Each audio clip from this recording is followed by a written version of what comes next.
Hello friends, welcome back to my YouTube channel Generic Hashtag Study. Today we will discuss about pedagogy. It will help you in your all government teaching exam. So please watch the video till the end. If you have any suggestion related to this video, do comment and don't forget like, share and subscribe this video. Here we will discuss about method of teaching which you can use in your CTET exam, KVS, UPTET, STET and DSSB. So please watch the video till the end. Let's start. Let's see what is the method of teaching. Let's see method of teaching. First is inductive method, means आगमन विधि. Next is deductive method, means निगमन विधि. Inductive method में known to unknown जाते हैं. It's mean जिन चीज़ों के बारे में पता हो, यानी कि जिनकी प्रीवियस नॉलेज हो, उनसे कुछ नया इनोवेटिव डिस्कवर करना है, इनोवेटिव जनरेट करना. इधर है यहाँ नेक्स्ट डिडक्टिव मेथड में अननोन टू नोन जाते हैं. डिडक्टिव को हम लोग एग्जांपल से समझ सकते हैं. जैसे कि आपको क्लास में नाउन की डेफिनेशन पढ़ानी है तो आप लोगों ने डायरेक्टली नाउन की डेफिनेशन लिख दी ब्लैक बोर्ड पे. बट इंडक्टिव में क्या हुआ, आपने किसी स्पेसिफिक पर्सन का नाम बताया, जैसे कि राम है, श्याम है, या और आपने पर्सन को डिफाइन किया. तो यहाँ पर आपने उन पर्सन के नाम अगर ब्लैक बोर्ड पे लिख दिए और उसके बाद से डिफ़ाइन किया कि नाउन जो है किसी व्यक्ति या जाति के नाम को संज्ञा कहते हैं. तो यहाँ पर क्या हुआ कि आपने जिन चीज़ों के बारे में, यानी कि राम और श्याम को जानते थे, नोन से अननोन की तरफ गए. जिन डेफिनेशन के बारे में आप नहीं जानते थे, लेकिन आपने यहाँ से राम और श्याम और इससे स्पेसिफाइज एग्जाम्पल दे के आपने डेफिनेशन का पता लगाया. वो क्या कहलाया, हमारा इंडक्टिव मेथड हो गया. नेक्स्ट देख लेते हैं कॉन्क्रीट टू एब्स्ट्रैक्ट जाना, यानी कि जिन चीज़ों के बारे में पता हो, कॉन्क्रीट जो जिन चीज़ों को आप छू सकते हो, जान सकते हो या देख सकते हैं, वो चीज़ कॉन्क्रीट है. कॉन्क्रीट टू एब्स्ट्रैक्ट जाना. और एब्स्ट्रैक्ट क्या है, जो चीज़ विचारों में है, यानी कि ख्यालों में है, तो उन चीज़ों कॉन्क्रीट जिन चीज़ों के बारे में जान सकते हैं, जान के. और अननोन की तरफ जाना, यानी कि जिन चीज़ों के बारे में नहीं जानते हैं उनको डिस्कवर करना, ये इंडक्टिव मेथड है. नेक्स्ट देख लेते हैं एब्स्ट्रैक्ट टू कॉन्क्रीट जाना, मीन्स जहाँ पर जो विचारों में चीज़ें हैं उन चीज़ों को आइडियाज़ या डेफिनेशन में डिफ़ाइन करना, ये क्या कहलाया, एब्स्ट्रैक्ट टू कॉन्क्रीट.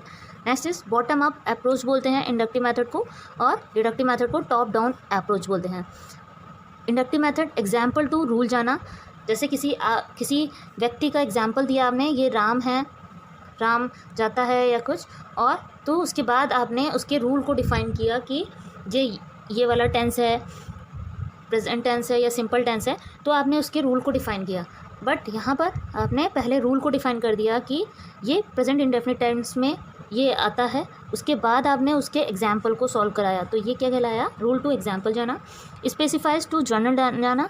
स्पेसिफाइज यानी कि किसी एक पर्टिकुलर स्पेसिफाइज चीज़ों को बारे में बताना, डिफ़ाइन करना. जैसे राम हो गया, तो राम एक पर्सन है, बट यहाँ पर राम का नाम लेके बोला जा रहा है, तो क्या राम एक स्पेसिफिक पर्सन है. और पर्सन को अगर हम लोग बोलेंगे, यानी कि लोगों को, तो वो क्या हो गया, लोग सभी लोग, तो ये क्या हो गया, जनरल में आ गया.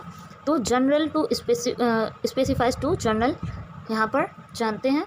नेक्स्ट है जनरल टू स्पेसिफाइज. डिडक्टिव में जनरल टू स्पेसिफाइज जाते हैं. ये डायरेक्टली क्वेश्चन आपको यहाँ पर ऐसे दे के, सेंटेंसेस को ऐसे दे के या एग्जाम्पल दे देगा या रूल्स दे देगा, तो आपको बताना होगा उसमें से ये कौन सा मेथड है, इंडक्टिव है या डिडक्टिव है. टाइम जो इंडक्टिव मेथड होता है, ये टाइम कंज्यूमिंग होता है, यानी कि इसमें किसी एग्जाम्पल से रूल की तरफ जाते हैं तो यहाँ पर बहुत ही टाइम लगता है.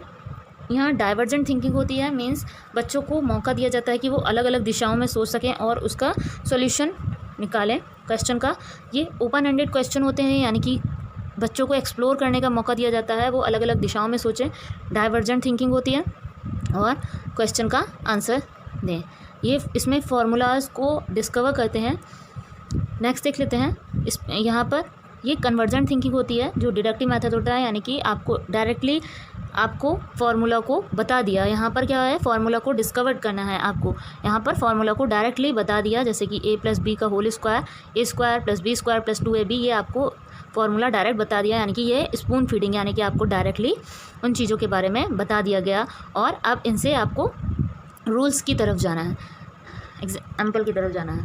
नेक्स्ट इज़ कन्वर्जेंट थिंकिंग जो है, यानी कि चीज़ों को एक ही जगह, कन्वर्जेंट मीन्स जैसे एक ही चीज़ पे फोकस हो जाना, और डाइवर्जेंट यानी कि डिफरेंट वे में सोचना, लाइक दिस, अलग अलग तरीक़ों से सोचना। और यहाँ पर कन्वर्जेंट यानी कि एक चीज़ के बारे में आपको बता दिया गया, अब उसी चीज़ों के बारे में सोचना, ये कहलाया कन्वर्जेंट थिंकिंग।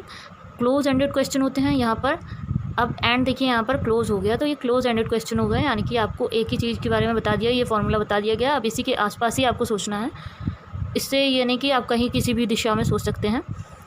तो ये था इंडक्टिव और deductive method. Thank you friends, thank you for watching this.